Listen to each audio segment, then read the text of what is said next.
commensurate with the building.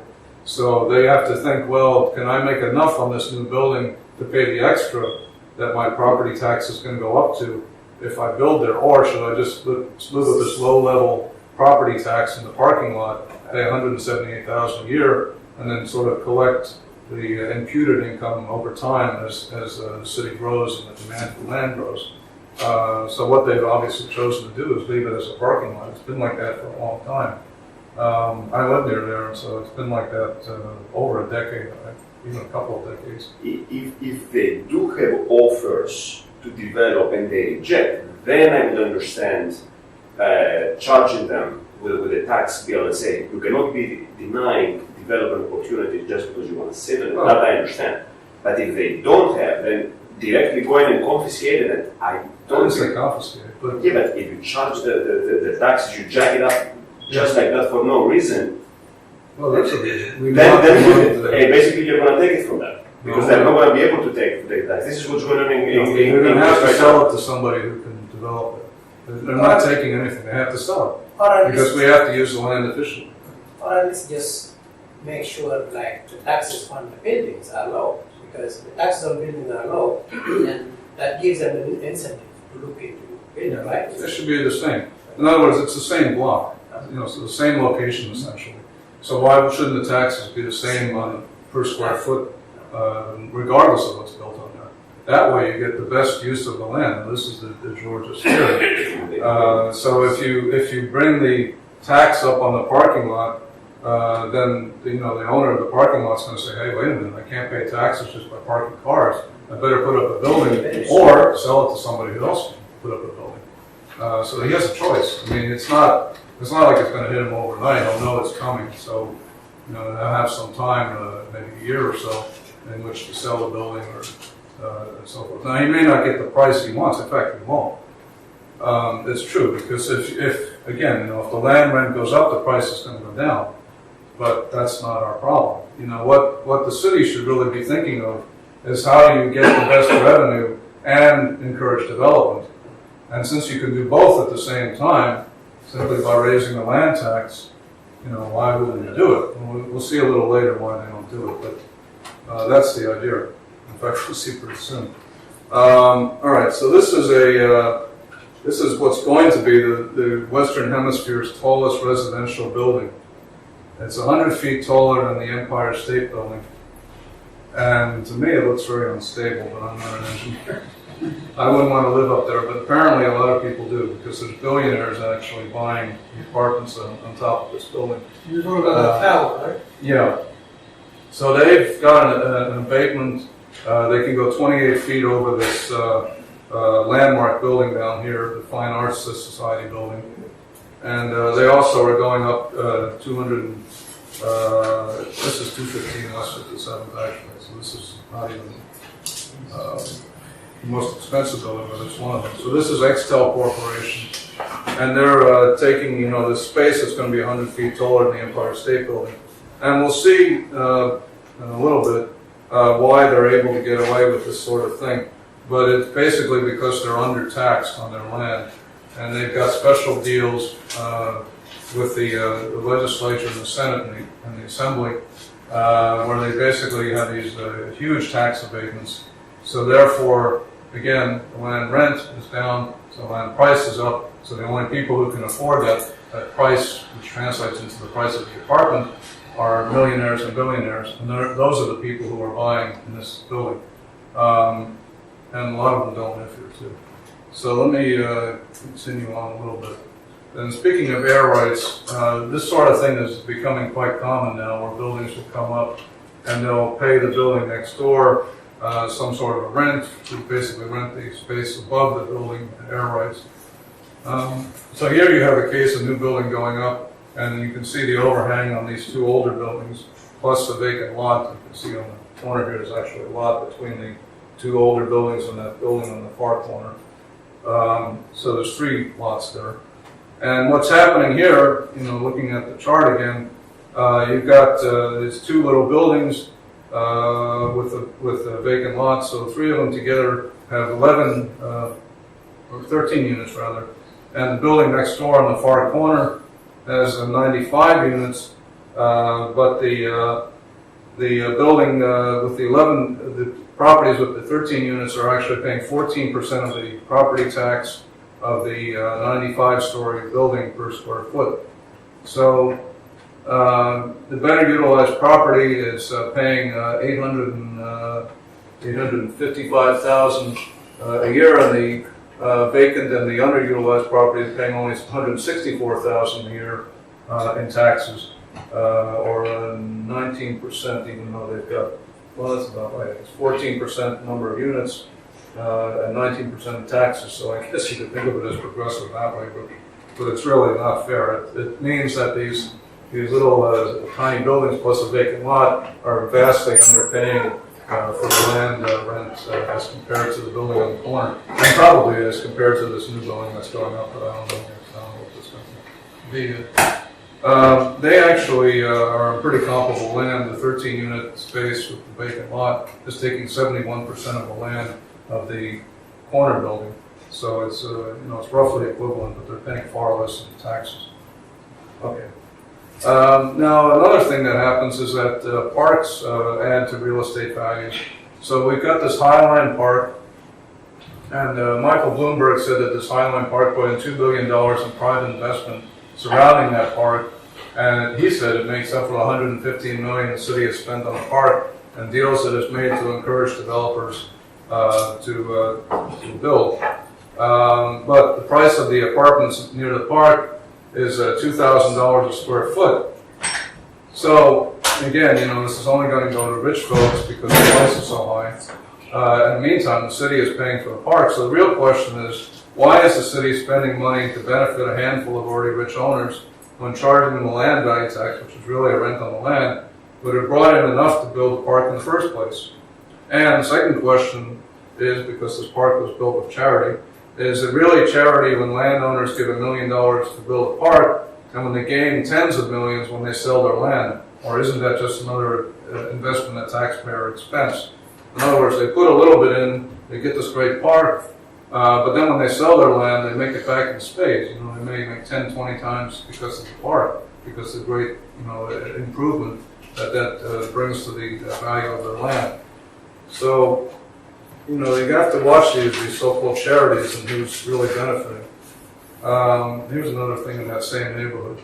So here we're seeing a number 7 train extension going out to Hudson Yards. And this, according to the Curb magazine, is turning this into a big boom town. As a matter of fact, I met the builder who's building that Hudson Yards project, whose company is doing. It's a $20 billion project. And it's the biggest project his company has done. I think the biggest project in the country in history. Yeah, that's what he said. So it's a $20 billion project to build Hudson Yards. Obviously, it's bringing huge revenues.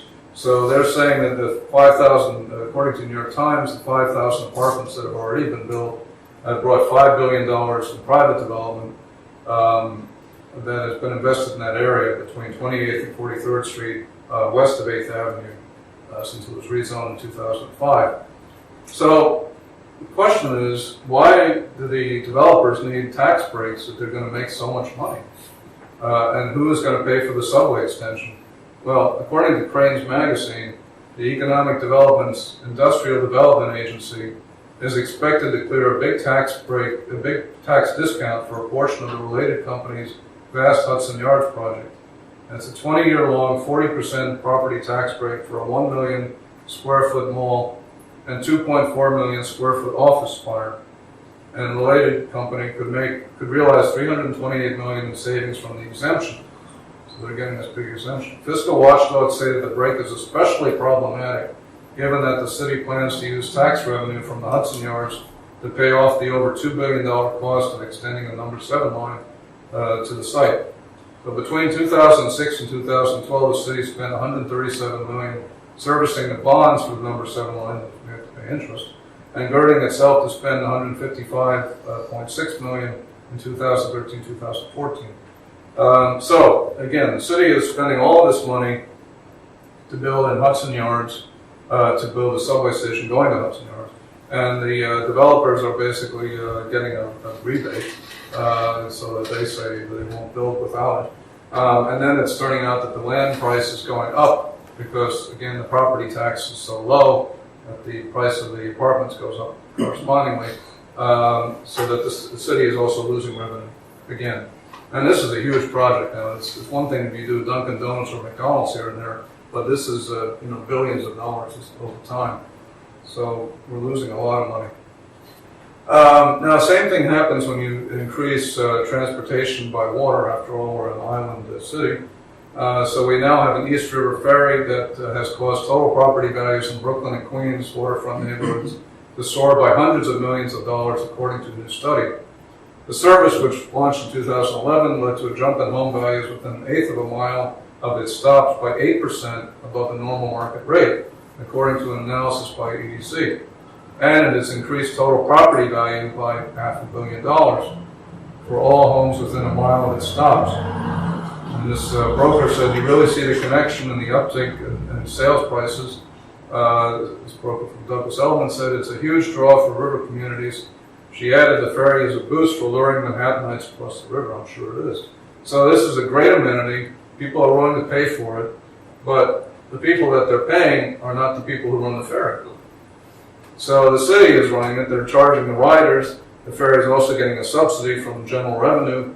But the residents, they take the ferry, they're paying. But the ones who own the land, they don't pay anything extra for it. They may pay eventually a little bit more in property tax in general, but it's not going into this service. So the ferry is struggling. They have to keep asking for subsidies. They can't make it on the fares from the riders. So the question is, why shouldn't the landowner who benefits also pay for some of that? Okay. So now we're going to have global warming, perhaps. That seems to be what's happening. And I ride around the city on my bike a lot. When there's a high tide, it looks like the river is only like 2 or 3 feet below the surface. So it seems like that's what's going to happen. So as the temperatures continue to rise, so will sea levels, and the increase will cause more storm tides like we have with Hurricane Sandy. So according to a New York City panel, climate change our sea level is expected to rise between 15 and 75 inches by 2100s. Rising seas dramatically increase the odds of damaging floods from a storm tide. And we've seen that.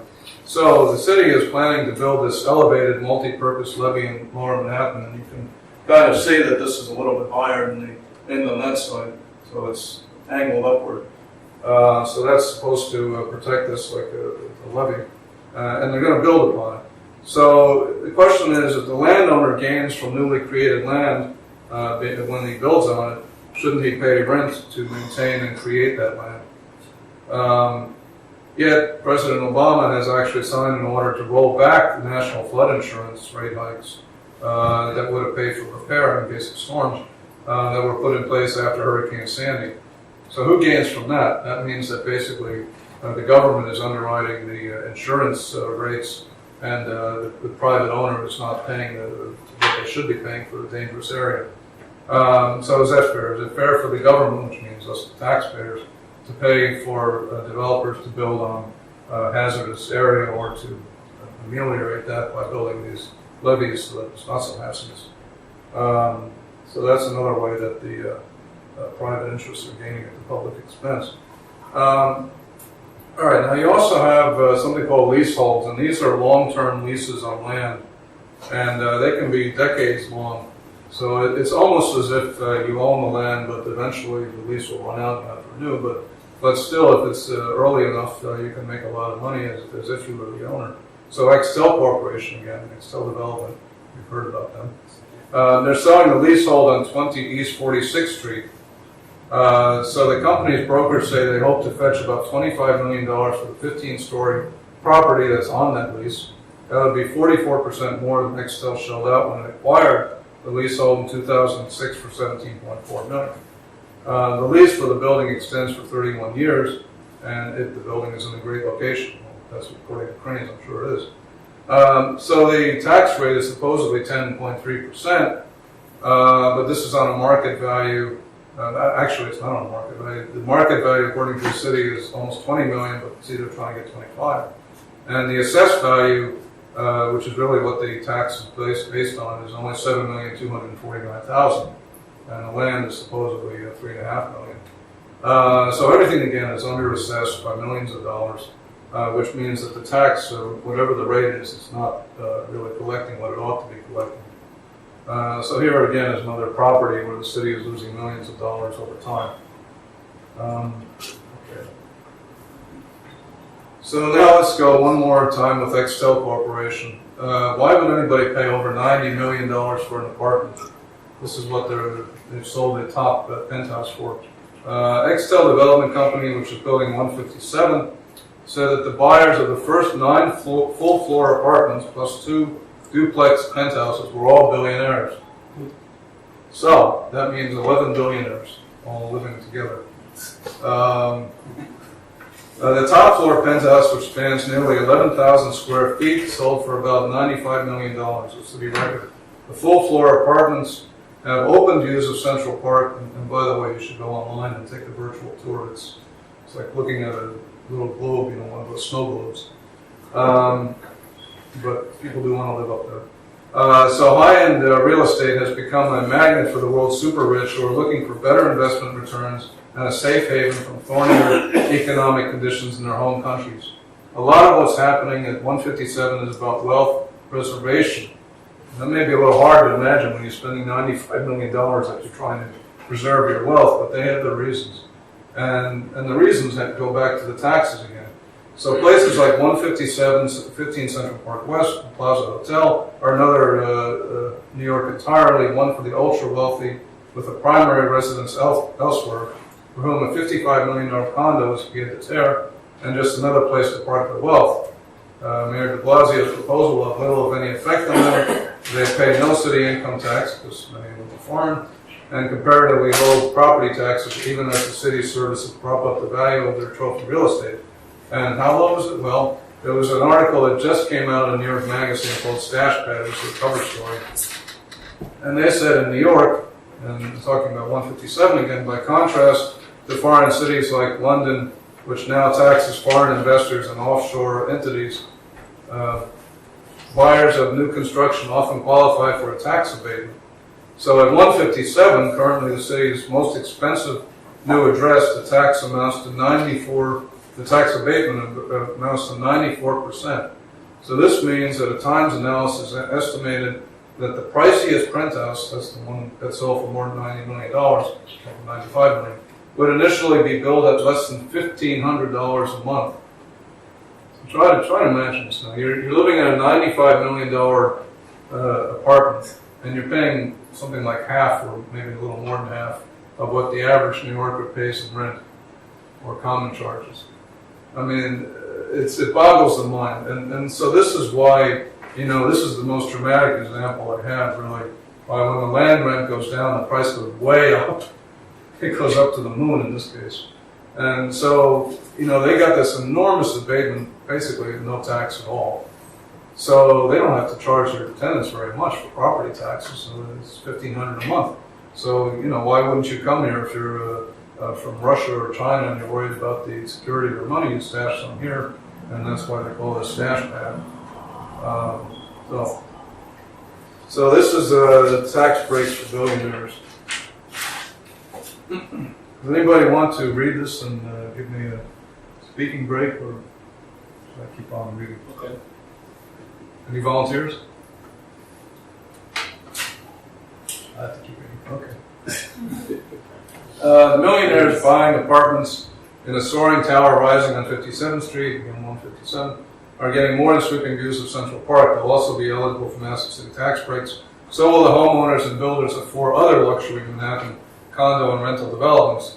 Language quietly slipped into a bill, and this is how it happens, that sailed through the state legislature, singled out the 5 developments to make them eligible for tax breaks, which could cost the city tens of millions of dollars in property taxes. Well, we're talking about 1 year. It's actually going to be more than that, year after year. The sponsor of the bill, Senator Martin Golden, a Republican in Brooklyn, defended the tax breaks, saying the projects will create jobs and boost the economy. And the Assembly sponsor, passed both houses, Keith Wright, said that he knew little about the tax breaks. These 5 properties, it was important that they benefit from the piece of legislation properly. And I don't know why, because some of the folks in the Senate, back to Golden, wanted them to be included. So that was in the Daily News, talking about the newly designated Billionaires Row, as according to the New York Times. So one of our representatives, Linda Rosenthal on the Upper West Side, she said that these buildings will make a lot of money for developers, and that's right, that's their right. But we need something back. So I have actually met with her, with some of my colleagues at Common Ground, and we talked to her about this, but I guess she's not quite got the message yet, or she doesn't have the power to do anything about it. Yeah. What is the something back that she? Well, she yeah, pretends we want she the land. pretends to Exactly. So that's the point. something back. Yeah. Well, when we get to the end of this, we'll see what we can do about that. So, It's a yeah. Yeah, you mentioned that some congresswoman said that Linda the, Rosenthal. Yeah. Who? Linda Rosenthal. Linda Rosenthal said that they will create jobs. How does the building create jobs? Actually, that was the sponsor of the bill. It's, Keith Wright, I think. Okay, but how does that create jobs? I mean, I can understand the Building the building. And Building the building, and then being it's a over. permanent in the building And maintain it. and maintaining it. but maintaining is a very small thing. I mean, how many do you need? I mean, how big do maintenance crew need? No, I agree with you. I think, the jobs that are created don't offset the loss of the tax revenues that could go to the city and potentially enable opportunities for other jobs. It's also interesting what this gentleman said. They simply blackmail the public by saying so-called jobs have been created. And if you look at Sunset Park, where there's been tremendous building boom, Yeah. most of those construction jobs are non-union. Most of the maintenance jobs within these buildings are non-union. So what's being created? Dead-end, medium, low-paying jobs. So, this is why the city is getting bifurcated and the middle class is getting squeezed Oh. out. These are not middle class jobs, these are low paying jobs, service jobs. And basically you've got foreign ownership, maybe they're here 2 or 3 months a year. They don't pay any, much sales tax, because they're not here. They're not paying any income tax, because they don't make income here. So, yes, they're paying a little bit of property tax, but it's tiny. So basically what they're doing is enriching the developer. They paid $95 million or $90 million for an apartment. So it's going to the developer, and the developer's not paying property tax. So they're pocketing it. So it's one heck of a deal. It's a landlord's game after all.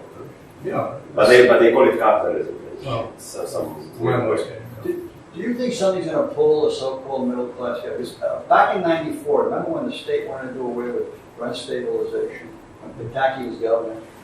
It united all the classes in demonstrations. They finally kept rent control and rent stabilization in New York.